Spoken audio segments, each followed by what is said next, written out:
Hello दोस्तों, हमारे channel में आपका स्वागत है। चलिए आज हम कहानी स्टार्ट करते हैं गणेश जी की। गणेश जी विघ्न विनाशक व शीघ्र प्रसन्न होने वाले देवता हैं।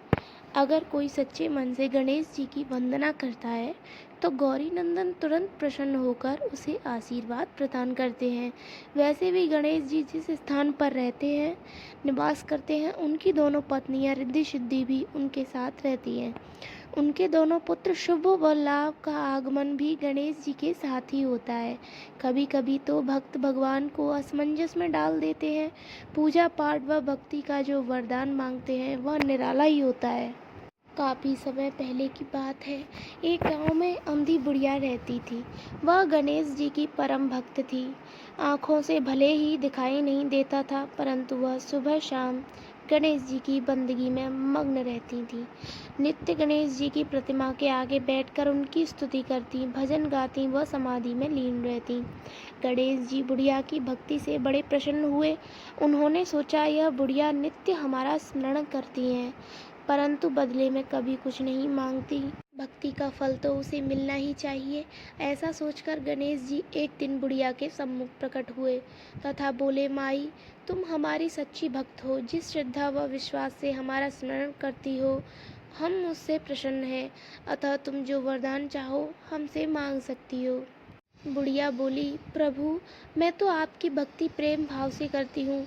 मांगने का तो मैंने कभी सोचा ही नहीं, अतः मुझे कुछ नहीं चाहिए। गणेश जी पुनः बोले, हम वरदान देने के लिए आए हैं। बुढ़िया बोली, हे सर्वेश्वर, मुझे मांगना तो नहीं आता। अगर आप कहें तो मैं कल मांग लूँगी। तब तक मैं अपने बेटे व बहू से भी सलाह मशवरा कर लूँगी। गणेश जी कल आने का वादा करके वापस लौट गए।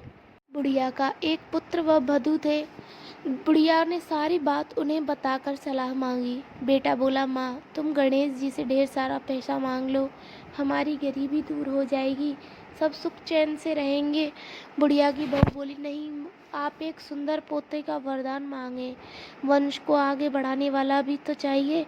बुढ़िया बेटे और बहू की बातें सुनकर असमंजस में पड़ गई। उसने सोचा, ये दोनों तो अपने अपने मतलब की बातें कर रहे हैं। बुढ़िया ने पड़ोसियों से सलाह लेने का मन मनाया। पड़ोसन भी नेक दिल थी। उसने बुढ़िया को समझाया कि तुम्हारी सारी जिंदगी दुखों में कटी है। अब जो थोड़ा जीवन बचा है वह तो सुख से व्यतीत हो जाए।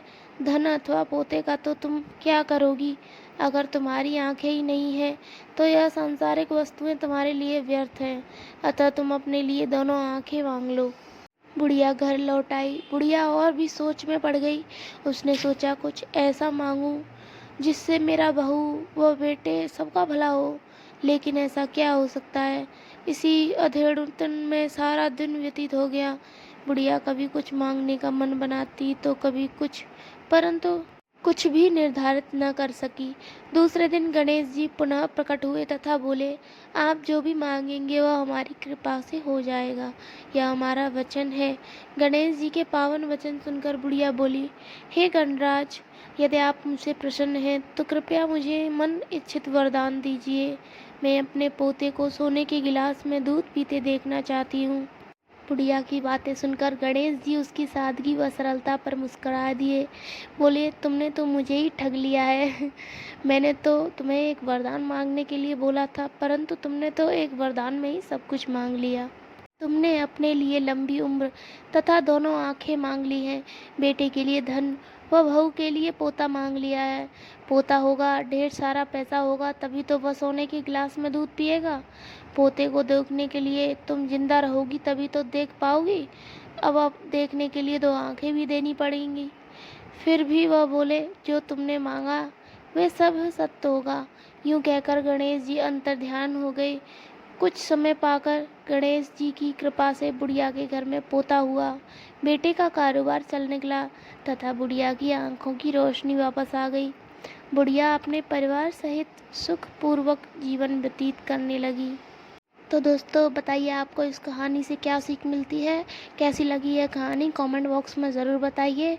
और प्लीज़ पसंद आई हो तो लाइक करें और सभी के साथ शेयर करें और चैनल को सब्सक्राइब करें।